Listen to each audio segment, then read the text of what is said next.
Ma'am, okay lang po ba kayo? Tanong niya, puno ng pag-aalala. Nang makita niyang hirap itong huminga, agad niyang naalala ang natutunan sa first aid training ng restaurant. May hika siya. Mabilis niyang sabi sa mga kasamahan, kailangan nating ng ambulansya.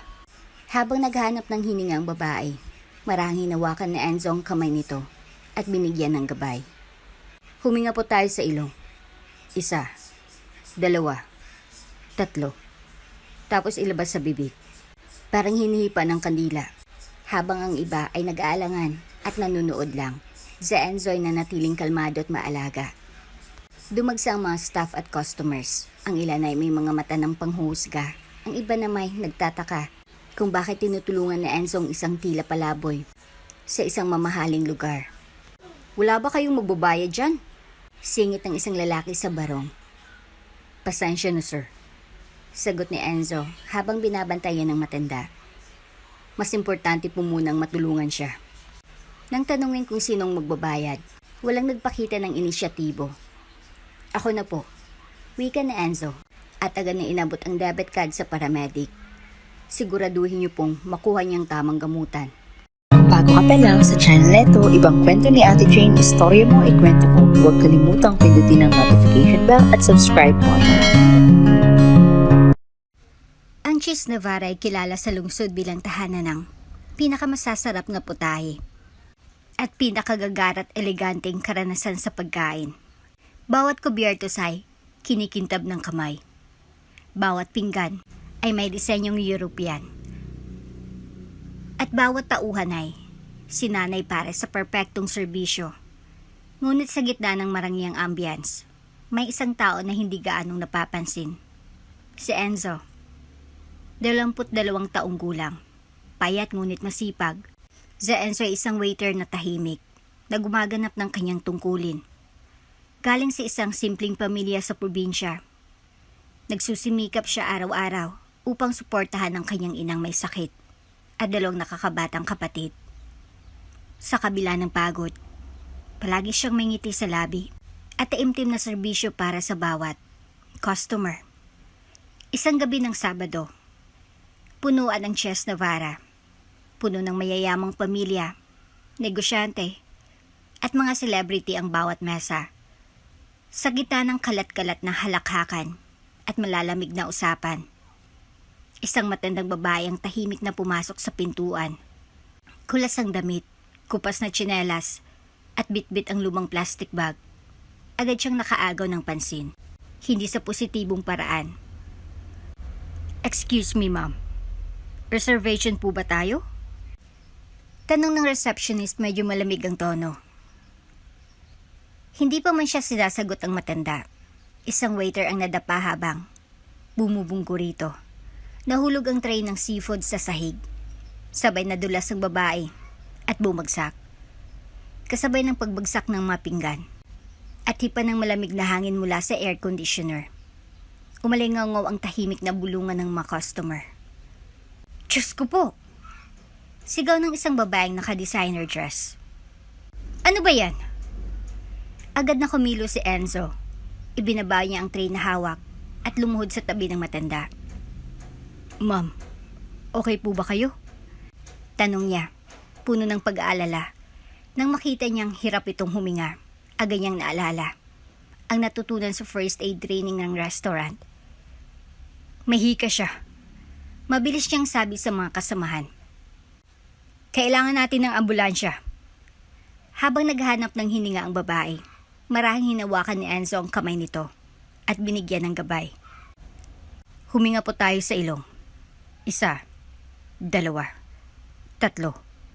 Tapos ilabas sa bibig. Parang hinihipa ng kandila.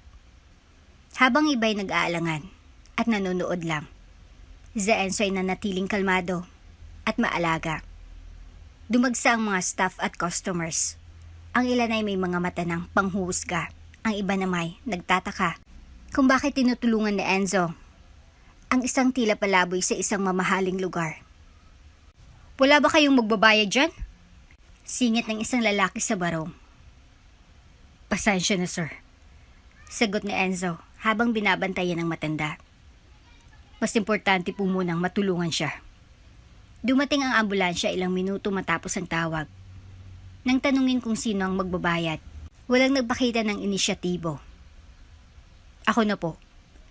Wika ni Enzo at agad na inabot ang debit card sa paramedic. Make sure pong makuha niya ang tamang gamutan. Teka lang, Enzo. Pilit ng isang kasamahang waiter. Gagamitin mong ipon mo? Tumango lang si Enzo. Mas malagang buhay ng tao. Bago siya sumakay pabalik sa restaurant, lumingon siya sa matanda na ngayon ay medyo nakakahinga na at may bahagyang kulay na sa pisngi. Salamat, anak. Bulong ng matanda at pinisilang kanyang kamay. Pagbalik sa loob ng Cheese Navarra, naramdam ni Enzo ang bigat ng mga matang nakatingin sa kanya. Ang ilan ay dismayado, ang ilan ay tila nahanga. Ngunit wala siyang nararamdaman kundi tahimik na kapayapaan sa kanyang dibdib. Wala pa siyang alam na ang gabing iyon ang magiging simula ng pagbabagong magpapagalaw sa kanyang buhay. Pagbukas ng pinto ng opisina sa likod ng restaurant, isang malamig na katahimikan ang bumalot sa paligid. Doon, tahimik na nakaupo si Mr. Lorenzo Selva. Isang lalaking laging bihis ng maayos. May makintab na sapatos at makinis na buhok na laging sinusuklay pa kanan. Kilala siya bilang stricto, perfectionist, at higit sa lahat, obsessed sa imahe ni Chef Navarra bilang eksklusibong fine dining restaurant. Tumikim si Enzo at kumatok sa pinto. Sir. Hindi siya pinapasok agad. Ilang segundo pang lumipas bago muling narinig ang boses ng manager. Malamig at puno ng otoridad. Pumasok ka. Pagkapasok na Enzo, agad siyang tinapunan ni Mr. Selva ng malamig na tingin. Nakaupo ito sa likod ng kanyang mahogany desk. Isang wine glass sa tabi. At isang tablet na malinaw na nagpapakita ng social media post tungkol sa insidente. Anong akala mo sa sarili mo, Enzo? Panimula ni Mr. Silva. Hindi pa man siya nauupo. Isa kang waiter, hindi bayani. Tahimik si Enzo. Tiningnan niya si Mr. Silva, ngunit pinilit niyang manatiling magalang. Pasensya na po, sir. Kailangan pong matulungan ng matanda. Inatake siya ng hika. Kung hindi po ako kumilos, baka mapahiya ang restaurant? Putol ni Mr. Silva, tumayo at lumapit. Ang Cheese Navarra ay hindi ordinaryong kainan. Ito ay para sa mga piling tao. Alam mo yan. Alam ko po, sir. Pero, walang pero. Sigaw ni Mr. Silva. Hindi mo ba alam kung gaano ka-importante ang reputasyon ng restaurante ito? Doon ka pa mismo nagpasiklab sa harap ng lahat. Tumulong sa isang gusgusing matanda sa harap ng mga high-profile clients. Sa susunod, tatawagan ng ambulansya. Dadalhin siya sa likod. Hindi sa harap ng mga bisita. Napatungo si Enzo. Nararamdaman niyang tumitinding init sa kanyang batok. Ngunit pilit pa rin niyang pinapanatiling mahinahon ang kanyang sarili. Mr. Silva, mahina niyang sabi, hindi ko po kayang hayaan na hindi ko siya tulungan. Hindi po ako magiging totoo sa sarili ko kung hindi ko siya pinansin. Hindi mo na dapat pinansin. Sigaw na galit ng manager. At isa pa, binayaran mong bill niya na gamit ang ang kita ng restaurant? Hindi po, sir. Sagot ni Enzo. Diretso ang tingin. Sarili ko pong pera. Ipon ko po. Tahimik si Mr. Silva, saglit.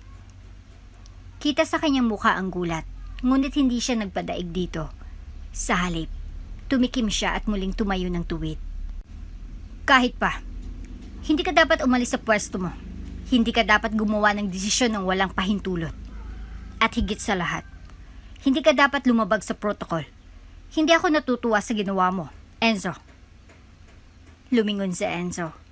At sa kabila ng kaba, may paninindigan sa kanyang boses. Kung may babayaran po akong presyo para sa ginawa kong tama, handa po akong tanggapin. Tahimik si Mr. Silva. Tumalikod dito sa kanya at tumingin sa bintana. Ilang segundong lumipas bago ito nagsalita muli. Hindi na kita kailangang pag-isipan pa. Malamig nitong tugon. You're fired. Effective immediately. Parang binuhusan ng malamig na tubig si Enzo. Sandaling katahimikan. Ngunit hindi siya kumibo. Tumingala siya. At sa kabila ng bigat sa dibdib, buong lakas siyang nagsalita. Naintindihan ko po, sir. Pero hilingin ko lang sana. Nahayaan niyo po akong tapusin ang shift ko ngayong gabi. Gusto ko pong makapagpaalam ng maayos sa mga kasamahan ko sa mga huling gabi ko rito. Gusto ko pong tapusin ito ng may dignidad. Tahimik si Mr. Silva, tila nagulat sa sagot ni Enzo. Matapos ang ilang sandali, tumango ito, malamig pa rin ang ekspresyon. Sige, but make it clean, walang drama. Tumayo si Enzo at lumakad palabas ng opisina. Paglabas niya, pakiramdam niya ay may mabigat na batong bumagsak sa dibdib niya. Ngunit habang tinitingnan niya ang mga mesa, ang mga customer, at ang mga kasamahan niyang abala, alam niyang tama ang kanyang pinili. Sa gabing iyon, mawawala man ang kanyang trabaho, hindi mawawala ang kanyang konsensya. At sa kanyang puso, kahit paano, mataas ang noo niyang masasabi, gumawa siya ng tama. Bumalik si Enzo sa dining area ng Cheese Navarra na parang walang nangyari. Dala ang tray at nakangiti pa rin. Bagamat mabigat ang dibdib, pinilit niyang panatilihin ang profesionalismong naging tatak ng kanyang serbisyo. Walang ibang nakakaalam sa desisyong ibinaba ni Mr. Silva. At para kay Enzo, sapat nang ipinagpatuloy niyang gabi bilang isang waiter na tapat sa tungkulin. Sa kabila ng mga mata ng ilang staff na nakatingin sa kanya na may pag-aalala, hindi siya natinag. Sinilbihan niya ang mga natitirang mesa na parang ordinaryong gabi lamang. Ngunit hindi na ordinaryo ang atmosfera. Tahimik ngunit may tensyon sa hangin. At sa bawat sulok, may mga matang nakamasid sa kanya. Habang nagliligpit ng pinggan sa isang table na malapit sa may bintana, may lumapit ng isang babaeng nakasuot ng simpleng pearl earrings na may nakaakbay na asawang may kulay ubing polo. Ang mag-asawa may edad na, halatang may pinag-aralan at may dignidad sa kilos. Excuse me, iho. Sabi ng ginang, may malumanay na tinig. Ikaw bang tumulong sa mata ng babae kanina? Napatingin si Enzo, saglit na natahimik. Opo, ma'am. Si Lola Nina po. Hinimatay po siya sa gitna ng dining area. Mahika po yata siya. Ngumiti ang ginang at ang kanyang asawa ay tumango. Gusto lang naming iparating ang aming paghanga. Hindi lahat ng tao ay gagawa ng ginawa mo. Sa lugar na ito, kadalasan, mas inuunang imahe kaysa sa buhay. Nahiyang ngumiti si Enzo. Salamat po. Ginawa ko lang po kung anong sa tingin kong tama. Hindi lang basta tamang ginawa mo, iho. Sabi ng lalaki. Bihira ng katulad mong may malasakit. We saw everything. From how you calmed her, how you spoke with dignity, hanggang sa pagbabayad mo ng bill niya. That was not just kindness. That was integrity. Nagkatinginan ng mag-asawa at may inabot na business card ang ginang kay Enzo. Itong number namin, sa totoo lang. We run a small publication. Hindi mo na itatanong writer ako ng mga artikulo tungkol sa mga kwento ng kabutihan sa komodidad. Gusto ko naming i-feature. Po? Gulat na tanong ni Enzo. Hindi inaasahan ng alok. Hindi lang kami ang humanga, iho. Dagdag pa ng ginang. Maraming customer ang umalis na may bagong kwento. Lahat sila humanga sa iyo. Sa panahon ngayon, ang kabutihan ay parang alikabok, bihira at madaling ipagpag. Pero ikaw ay alon. Hindi agad nakasagot si Enzo. Naramdaman niyang may bahagyang pag-init sa kanyang mga mata. Ngumiti siya.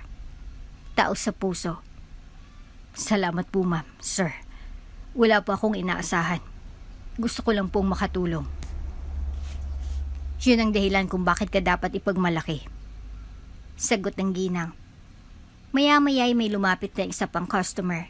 Isang binatang nakaitim na blazer. Bro, ikaw yung tumulong kanina, di ba? Tanong nito. Opo, sir. Sagot ni Enzo. Inilathala ka na sa Twitter. May nag-video sa ginawa mo. Kumakalat na. Aniya habang pinapakita ang cellphone niya. Tingnan mo. Thousands of views in just 1 hour. Hindi makapaniwala si Enzo. Doon pa lang niya nalaman ang lawak ng epekto ng kanyang ginawa. Sa isang sulok ng restaurant, napansin niyang tahimik na nagmamasid ang ilang kasamahang waiter at waitress. Lumapit si Maricel, isang veteranong server, at mahigpit siyang niyakap.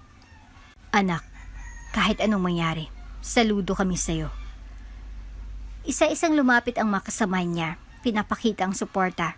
Ang kanyang kabutihang loob ay naging parang ilaw na unti-unting nagpapaliwanag sa malamig na kapaligiran ng Cheese Navarra. At habang lumalalim ang gabi, isang tahimik na ngiti ang bumalot sa kanyang mga labi. Nawala man ang kanyang trabaho, alam niyang may mga bagay na mas mahalaga siyang napanatili, ang kanyang pagkatao. Sa gilid ng restaurant, habang nag-aayos siya ng mesa, dumaan sa kanya si Arturo. Ang maitre de hotel, may bitbit itong envelope. Enzo, mahina nitong sabi. Inabot ito ng hospital. Gusto raw ni Lola Nena na iparating sa'yo. May sulat. Kinuha ni Enzo ang envelope. Binuksan iyon at binasa. Enzo, hindi ko man nasabi kanina, pero salamat sa ginawa mo. Sa panahong lahat ay lumilipas at dumadaan. Ang kabutihan mo ay nananatili sa puso ko. Huwag kang matakot mawala ng trabaho ko ang kabutihan mo naman ang dahilan. May mga taong makakakita sa liwanag mo. Lola Nena. Tahimik na lumuluwa sa Enzo habang binabasa ang sulat. Isinara niya ito at dahan-dahang ipinasok sa kanyang bulsa. Sa gabing iyon, sa kabila ng pagkawala ng kanyang pinagkakakitaan, isang binhi ng pag-asa ang tumutubo sa puso ni Enzo na marahil ang kabutihang ginawa niya ay simula pa lamang ng mas malaking pagbabago sa kanyang buhay. Kinabukasan ng umaga, habang papalabas sa Enzo mula sa terminal, matapos ang isang maikling biyahe, tangan niya sa kamay ang isang supot ng prutas at biskwit. Galing siya sa palengke sa kabila ng pagod at kabiguan sa trabaho. May isa pa rin siyang naisip, kumustahin si Lola Nena. Naalala niyang sulat na inabot sa kanya kagabi. Maliit ngunit makapangyarihan. Parang may kirot pa rin sa dibdib niya, pero mas nangingibabaw ang pag-aalala para sa matanda. Dumating siya sa ospital at dumiretso sa front desk. Excuse me po. Mihina niyang sabi. Pwede ko po bang malaman kung nasaang room si Carmen Velasco? Tiningnan ng receptionist ang listahan. Room 307 po, sa 3rd floor, right wing. Nagpasalamat si Enzo at agad na tumungo sa elevator. Nang makalapit sa room, dahan-dahan niyang kinatok ang pinto. Bumukas ito at sa kanyang gulat, isang lalaki may tindig. Nakakamayong suit at may mapanuring, ngunit magaan na tingin na sumalubong sa kanya. Good morning. Bati ng lalaki. Ikaw ba si Enzo? Tumango siya. Opo sir. Ako po si Enzo. Gusto ko lang pong kumustahin si Ginang Carmen. Ako po yung waiter kahapon. Ngumiti ang lalaki at binuksan ng tuluyan ng pinto. Pasok ka, iho. Inaabangan ka na niya. Pumasok si Enzo. At sa loob ng kwarto, nakita niya si Lola Nena na nakaupo na sa kama. May oxygen tank sa tabi ngunit mas maaliwalas ng mukha. Sa kanyang mga mata, halata ang kagalakan nang makita si Enzo. Anak, mihina niyang bati. Enzo. Lumapit siya. Inilapag ang mga prutas sa gilid ng kama. Lola, mabuti pong nagiging maayos na ang kalagayan niyo. Dahil sa iyo, iho. Tugon ni Lola Nena. Upo ka nga rito. May papakilala ako. Lumingon si Enzo at muling nakaharap. Ang lalaki na kasalubong niya sa pintuan. Siya si Arturo Velasco. Asawa ko. Payag ni Lola Nena. At hindi lang siya basta asawa ko. Siya rin ay isa sa mga kilalang negosyante sa buong lungsod. Parang tumigil ang mundo ni Enzo. Po? Tumango si Arturo. Totoo, Enzo. Ako si Arturo Velasco. At ang totoo, si Carmen, o si Lola, Nena sa'yo, ay hindi isang mahirap na palaboy. Isa siyang social advocate. At ang ginawa niya kahapon ay bahagi ng isang matagal na naming planong eksperimento. Hindi agad nakaimik si Enzo na patitig siya kay Lola Nena na tila hindi makapaniwala. Hindi ko alam kung paano ko ito ipapaliwanag, anak. Wika ni Lola Nena. Pero gusto naming subukan kung gaano tinatrato ng lipunan ng mga taong mahirap. Ang mga taong walang mapuntahan, ang mga mukhang walang halaga sa mata ng iba. Muling sumabat si Arturo. At ang sagot na nahanap natin ay ikaw. Tuluyan ng hindi nakaimik si Enzo. Nalilito, nagugulat, at higit sa lahat, parang nabigla sa bigat ng revelasyon. Ako po? Enzo. Muling sabi ni Arturo. Karamihan sa mga tao kahapon ay pinili na lang iwasan siya. Pero ikaw, lumapit ka. Hindi ka nagdalawang isip. Hinawakan mong kamay niya kahit puno ng amoy ng lansangan. Tinulungan mo siya. Tinanggap mo ang kahiyan, ang galit ng boss mo kahit walang kapalit. Sa mata namin, ikaw ang totoong tao. Napakapit si Enzo sa kanyang tuhod. Pero, bakit kailangan niyong magpanggap? Pwede niyo naman pong tulungan ng mga tao nang hindi nagsusuot ng damit ng mahirap. Napangiti si Lola Nena. Dahil minsan, Enzo, kailangan mong madama kung paano maging isa sa kanila para tunay mong maintindihan. At gusto naming makita, sino pa bang makatao sa panahon ngayon?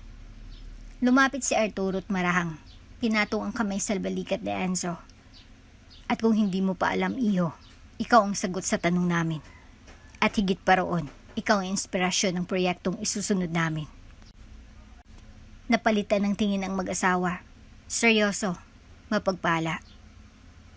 Enzo, pahayag ni Arturo, meron kaming foundation, ang Velasco Foundation. Tumutulong ito sa mga nawalan ng tahanan, sa mga gustong bumangon muli. Gusto namin ialok sa iyong posisyon bilang community liaison. Ikaw ang magiging tulay namin sa mga taong gusto naming abutin. Nanlaki ang mga mata ni Enzo. Po? Ako po? Wala nang mas karapat dapat. Sabay sabi ng mag-asawa, hindi niya na napigilang mapaluha. Sa isang iglap, parang binuhusan ng liwanag ang buong silid mula sa pagiging isang ordinaryong waiter na pinatalsik at ngayong isang alok na hindi lang trabaho kundi misyon ang inihain sa kanya. Tahimik siyang tumango, hindi pa rin makapaniwala. Sa gabing iyon, bago umuwi si Enzo, huminto siya sa harap ng hotel at huminga ng malalim. Wala pa siyang sagot sa alok, pero isa lang ang alam niya, ang mundo niya ay unti-unti nang nagbabago. Hindi mapakali si Enzo habang pauwi mula sa ospital. Habang sakay ng jeep, hawak-hawak pa rin niya ang simpleng papel na binigay ni Arturo.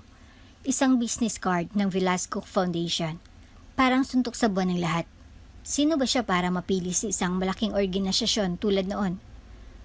Pagdating niya sa bahay, sinalubong siya ng kapatid niyang si Jonah, isang first year college student. Napansin agad nito ang katahimikan ng kanyang kuya. Kuya, kamusta yung matanda? Si Lola Nena ba ang pangalan niya? Tahimik si Enzo, sakang ngumiti. Mabuti na siya, Jonah. Mas malakas na. At may mas sekreto pa pala kaysa sa ating akala. Nagkatinginan silang magkapatid. At sa wakas, ibinahagi ni Enzo ang buong kwento. Ang pagpapanggap ni Lola Nena, ang misteryosong asawa nito ni si Arturo, at ang nakakagulat na alok ng trabaho sa foundation. Grabe kuya, parang pelikula. Ani Jonah. Tapos ikaw pa talagang napili? Ang galing mo. Ngunit halata pa rin ang alinlangan kay Enzo. Hindi ko alam, Jonah. Hindi ako sanay sa ganyang klaseng trabaho. Wala akong diploma. Waiter lang ako. Baka mapahiya lang ako sa kanila. Umiling si Jonah. Kuya, hindi lang diploma ang basihan. Yung puso mo. Yun ang nakita nila. Yung ginawa mo para kay Lola Nena. Kahit wala kang makukuha, yun ang dahilan kung bakit ikaw ang pinili nila. At kung ayaw mong tanggapin para sa sarili mo, tanggapin mo para sa akin. Para sa atin. Natahimik si Enzo sa huling sinabi ni Jonah. Sa loob ng maraming taon, siyang nagtaguyod sa kapatid niya mula nang maulila sila sa murang edad. At sa unang pagkakataon, may oportunidad siyang hindi lang basta para mabuhay, kundi para magkaroon ng tunay na layunin. Kinabukasan, nakatanggap si Enzo ng tawag mula sa sekretary ni Arturo. Inanyayahan siyang dumalo sa opisina ng Velasco Foundation para sa isang formal orientation. Hindi pa rin siya makapaniwala mula sa pagsusot ng puting polo at apron sa restaurant. Ngayon ay required siyang mag-coat and tie. Pagdating niya sa opisina, sinalubong siya ni Arturo mismo. Suot ang simpleng Amerikana ngunit may dignidad sa bawat kilos. Enzo, bati nito. Masaya akong dumating ka. Handa ka na ba? Sa totoo lang po, kinakabahan pa rin ako, sir. Sagot niya. Ngumiti si Arturo. Normal lang yan, pero huwag mong kalimutan. Hindi ka namin pinili dahil sa kung anong nakasulat sa resume mo. Pinili ka namin dahil ang puso mong hindi matutumbasan ng kahit anong degree. Ipinakilala siya sa buong team ng foundation. Nakilala niya si Namara, ang project director, na pala kaibigan. At si Lito, isang dating volunteer na ngayon ay operations head. Sa gitna ng orientation, ipinakita sa kanyang overview ng trabaho, pagbisita sa mga komunidad, pakipag-ugnayan sa mga taong walang tahanan, at pagbuo ng mga programa para sa kanilang kabuhayan at kalusugan. Mahirap, hindi simple, pero sa kabila ng kaba, may kakaibang siglaang pumuno kay Enzo. Habang lumalalim ang araw, dinala siya ni Arturo sa isang silid kung saan makikita ang ilang larawan ng mga natulungan ng foundation. Babaeng dating street vendor, lalaking dating adik na ngayon ay chef, at batang nakapagtapos ng high school sa tulong ng scholarship. Lahat sila, ani Arturo, ay napagbigyan ng pangalawang pagkakataon, katulad ng gusto naming ibigay sa iyo ngayon. Tahimik si Enzo habang pinagmamasdan ang mga larawan. Sa kanyang isipan, hindi niya maiwasang balikan ng gabing tinanggal siya sa trabaho. Kung hindi siya kumilos sa instinct niya para tulungan si Lola Nena, nasa na kaya siya ngayon? Sir, mahinang wika ni Enzo. Tatanggapin ko po ang alok. Gusto kong makatulong. Gusto kong maging parte ng pagbabago. Tumango si Arturo. Halatang masaya sa desisyon ni Enzo. Welcome to the Velasco Foundation, Enzo. Simula pa lang ito. Sa unang linggo ng kanyang bagong trabaho, sabay-sabay ang takot at excitement na naramdaman ni Enzo. Tinuruan siya ng mga basic tools sa community engagement. Tinuruan kung paano makipag-usap sa mga taong nasa laylayan at binigyan ng mentor para gabayan siya. Isang araw, dinala siya ni Mare sa isa sa mga community shelters ng foundation. Doon, nakilala niya si Mang Berting, isang dating OFW na ngayon ay naninirahan sa kalye. Lumapit si Enzo at kinausap ito. Marahan ngunit may paggalang. Hindi naglaon. Napansin ni Mara na parang may likas na connection sa Enzo sa mga tao. Hindi siya kailangang turuan kung paano makiramay. Nasa dugo niya na iyon. Sa loob-loob niya, alam niyang hindi pa siya sanay. Hindi pa siya bihasa. Pero may panibagong apoy na gumising sa kanyang puso. Isa siyang dating waiter na pinili lang ang tama. At ngayon, ginagantipalaan ang pagkakataon na baguhin hindi lang ang sariling buhay, kundi ang buhay din ng iba. At sa unang pagkakataon mula nang tanggalin siya sa trabaho, muling lumitaw ang ngiti sa kanyang labi. Hindi ng isang empleyado, kundi ng isang taong may panibagong layunin. Tahimik si Enzo habang naglalakad palabas ng conference room.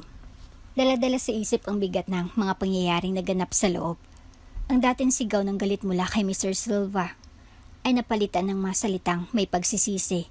Hindi pa rin siya makapaniwala na humingi ito ng tawad at nag-alok ng bagong posisyon. Ngunit ang mas nakakagulat ay ang mungkahi ni Arturo na tila may mas malawak na layunin. Pagbalik ni Enzo sa kanyang desk sa Velasco Foundation, Sinalubong siya ni Clarice, ang assistant program manager. "Kamustang meeting?" Tanong nito, may bahid ng ngiti sa labi. "Hindi ko inaasahan, Clarice." Sagot ni Enzo. "Si Mr. Silva, humingi ng tawad. Tapos inalok ako ng trabaho ulit sa Chills Navarra." Natahimik si Clarice saglit bago ngumiti. "At anong plano mo?" "Hindi ko pa alam. Pero parang may binubuong mas malaking plano si Sir Arturo." Kinabukasan, muling ipinatawag ni Arturo Velasco sina Enzo at Mr. Silva sa isang follow-up meeting. Sa silid, nakalatag sa mesa ang isang proposal draft. Ang pamagat nito, Cheese Navarro and Velasco Foundation, Culinary Hope Project. Napag-isipan ko itong buong gabi. Panimula ni Arturo. Sa halip na piliin kung kanino dapat magtrabaho sa Enzo, bakit hindi tayo magtulungan? Napakunot noo si Mr. Silva. "Anong ibig mong sabihin?" Ipinaliwanag ni Arturo ang kanyang panukala. Isang training and employment program para sa mga kabataan at matatanda mula sa lansangan, kung saan sila ay sasanayin sa ilalim ng Cheese Navarra bilang mga waiter, kusinero, kitchen staff, kasamang suporta mula sa foundation para sa pang-araw-araw na pangangailangan at mentoring. Isa itong pagkakataon para sa restaurant na mapabuti ang imahe nito at sabay na magsilbi sa komunidad. Dagdag ni Arturo. Natahimik si Mr. Silva. Kita sa kanyang mukhang pagpipigil ng damdamin. Isang timpla ng kahiyan, pagsisisi, at muling pagbangon. "Hindi ko alam kung paano sisimulan ito," aminado niyang sabi. "Pero gusto kong subukan. Gusto kong ayusin ang pagkakamali ko." "Hindi mo ito kailangang gawing mag-isa," sabi ni Enzo. "Nandito kami at gusto ko ring makita ang Cheese Navarra na maging lugar kung saan ang mga taong tulad ng lola ko noon ay hindi kailangang matakot sa panghuhusga." Nagkatinginan ng dalawa. Noon lang nakita ni Mr. Silva ang lalim ng pananaw ni Enzo at ang kanyang kabutihan ay hindi lang isang beses na aksyon, kundi isang paninindigan. Tumango si Mr. Silva. "Kung papayagan ninyo ako, nais kong makiisa. At si Enzo, gusto kong maging bahagi ka ng programang ito bilang training supervisor at community liaison. Isang bagong papel para sa isang bagong simula." Paglabas nila ng silid, ramdam ang pagbabago sa hangin. Parang isang makapal na ulap ang unti-unting naglaho. Pinapalitan ng liwanag ng posibilidad. Lumapit si Arturo kay Enzo. "Anong nararamdaman mo ngayon?" "Hindi ko alam, sir." Sagot ni Enzo. Pero sa unang pagkakataon, parang tamang direksyon ng lahat. "Dahil ang tunay na pagbabago," sabi ni Arturo, "ay hindi nagsisimula sa mga sistema, kundi sa puso ng mga tao." Sa mga sumunod na araw, nagtulungan sina Enzo at Mr. Silva upang hubugin ang pilot phase ng programa. Bumisita sila sa mga shelter, nag-interview ng mga aplikante, at sinimulang buuin ang curriculum para sa training. Si Mr. Silva, na dating istrikto at mayabang, ngayon ay matyaga at bukas ng loob. Si Enzo naman ay naging huwaran ng pagkakaisa. Isang dating waiter na ngayon ay leader, mentor, at inspirasyon. Sa isang pagtitipon para sa mga partner ng foundation, nagsalita si Mr. Silva sa harap ng mga bisita. "Hindi ko ikinakahiya ang aking nakaraan, aniya, dahil ito ang nagturo sa akin ng isang mahalagang aral, na ang imahe hindi mas mahalaga kaysa sa malasakit." Tumayo si Enzo sa tabi niya at sabay silang pinalakpakan ng mga naroon. Sa gabing iyon, nag-umpisang kwento ng pagbabago, hindi lang para sa kanila, kundi para sa buong komunidad.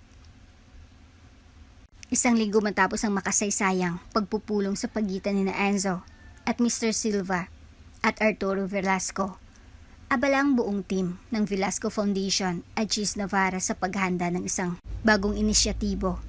Isang proyekto na may layuning, hindi lamang magbigay ng trabaho, kundi magpanumbalik ng dignidad sa mga taong matagal nang naisantabi ng lipunan.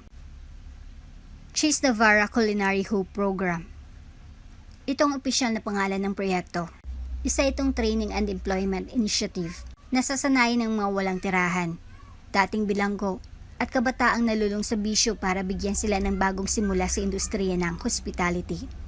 At sa gitna ng lahat ng ito, si Enzo ang napiling maging tulay sa pagitan ng dalawang mundo. Ang magarang mundo ng fine dining at ang mapanghusgang mundo ng realidad. Sa isang eleganteng conference hall sa isang hotel sa Makati, nagsimula ang presensya ni Enzo. Nasa harap niya ang mga kinatawan ng NGO partners, local government officials, investors, at media. Nang ako pa isang waiter sa Cheese Navarra. Panimula ni Enzo. Hindi ko inakalang ang simpleng pagtulong sa isang matanda ay magiging simula ng pagbabagong ito. Noon, isa lamang akong empleyado na sinusunod ang utos. Ngayon, lumalaban ako para sa isang layunin. Sa likod niya, ipinakita ang mga larawan ng training modules. Mga larawan ng mga aplikanteng sinimulan, ang orientation, at mga testimonya mula sa ilang dating walang tirahan na ngayon bahagi ng pilot batch. Ang programang ito hindi lang para mag-train, dagdag niya, kundi para baguhin ang pananaw ng lipunan na hindi hadlang ang kahapon sa tagumpay ng bukas. Ang palakpakan ay umalingangaw sa buong silid at ang mukha ni Mr. Silva na nooy nasa likuran ni Enzo ay napuno ng tahimik na pagka-proud. Sa mismong restaurant kung saan nagsimula ang lahat, nagsimula na rin magbago ang ambience. May mga karatulang, may mensahe ng malasakit, hindi pananaw. Lahat ay may kwento. At dito, lahat ay may pag-asa. Ang ilan sa mga dating natutulog sa bangketa ay ngayon ay may apron na at hawak ang tray na may ngiti. Sa kitchen, si Chef Mina, isa sa mga senior chefs, ay tinuturuan ng 4 na trainee na galing sa foundation. Hindi lang pagluluto ang itinuturo namin dito. Sabi niya kay Enzo, tinuturo din namin ang disiplina, respeto, at paniniwala sa sarili. Muli ring bumalik si Lola Neta sa Cheese Navarro, pero ngayon ay hindi na nakayuko at namamalimos. Bagkus, nakatayo siyang proud sa harap ng mga trainees bilang guest speaker. Ang karanasan ko ay totoo. Ani Lola Nena. At sa totoo lang, takot akong umasa noon. Pero dahil sa isang batang waiter na may pusong ginto, muling nanumbalik ang tiwala ko sa kabutihan ng tao. Nagtayuan ang lahat para magbigay ng standing ovation. Lumuha si Enzo habang tinatanggap ang mapalakpak. Hindi para sa sarili, kundi para sa lahat ng taong natutulungan na ngayon ng programa. Samantala, si Mr. Lorenzo Silva, na dating pinuno na lubhang nakatuon sa imahe at reputasyon, ngayon ay naging isang mas makataong leader. Hindi na siya basta-basta nagagalit sa staff. Mas madalas siyang nakikita sa kitchen, nakikipagkamay sa mga trainee, at personal na sumubaybay sa proseso ng mga ito. Sa isang panayam, sa isang local na news channel, sinabi ni Mr. Silva, ang Cheese Navarra ay hindi lamang sa isang fine dining restaurant. Isa na itong tahanan ng pagbabago. At lahat ng ito, nagsimula sa isang waiter na pinili ang tama kaysa sa takot. Sa loob ng opisina ng foundation, nakatanggap si Enzo ng isang liham mula sa isang dating trainee na ngayon ay nagtatrabaho na sa isa pang sikat na restaurant sa Cebu. Sir Enzo, kung hindi dahil sa programang to, baka hanggang ngayon ay wala pa rin akong direksyon. Salamat po sa paniniwala. Binasa ito ni Enzo ng may luha sa mata at habang pinagmamasdan niya ang mga trainee na abala sa labas, napagtanto niya. Hindi na siya kailanman babalik sa dati. Siya na ngayon ay si Enzo Flores, tagapagtaguyod ng pag-asa. Puno ng sigla ang loob ng Cheese Navarra. Ang dating eksklusibong restaurant na pinipilahan lamang ng mga elite, ngayon ay may bagong sigla at misyon. Isa ng sentro ng pagbabago para sa komunidad. Si Enzo, na minsang waiter lamang, ay ngayon ay ginagalang na supervisor at community coordinator. Nasa ilalim ng kanyang gabay ang unang batch ng mga trainee mula sa Velasco Foundation. Karamihan sa kanila ay walang tahanan noon, ilang dating adik at may ilang kabataan mula sa mga pasaway na barangay. Pero ngayon, suot nila ang malinis na apron. May mga pangalan sa kanilang name tag at higit sa lahat, may panibagong pag-asa. Good morning, team. Bati ni Enzo sa mga trainees habang nakapila sila para sa morning briefing. Good morning, Sir Enzo. Sabay-sabay nilang sagot, sabik, at may kumpiyansa. Tumingin siya sa kanila, punong-puno ng pagmamalaki. Isa-isang binigyan ng papuri ang bawat isa. Si Marco na mahusay na nagplating kahapon. Si Aling Bebang na ngayon ay nakangiti na sa mga customer. At si Joshua na kahit tahimik ay consistent sa performance. Ngayong araw, dagdag ni Enzo, dadalong ilang kinakatawan mula sa DSWD at media. Gusto nating ipakita sa kanila na dito sa Cheese Navarra, hindi lang masarap ang pagkain, masarap din ang pagbabago. Ang inisyatibo ay umani ng papuri sa social media. Trending ang Cheese Navarra Cares at Hope One Plate. Sa bawat sulok ng restaurant, may mga larawan ng mga trainee na ngayon ay bahagi ng success stories. Isa na rito si Tanya, dating palaboy sa Cubao, na ngayon ay assistant pastry chef na. Kung hindi dahil kay Sir Enzo at sa foundation, baka nasa kalsada pa rin ako. Wika ni Tanya sa isang panayam. Dahil sa matagumpay na programa, dumami ang mga customer, pero hindi lang dahil sa pagkain, kundi dahil sa layunin. May mga negosyanteng gustong kopyahin ang modelo.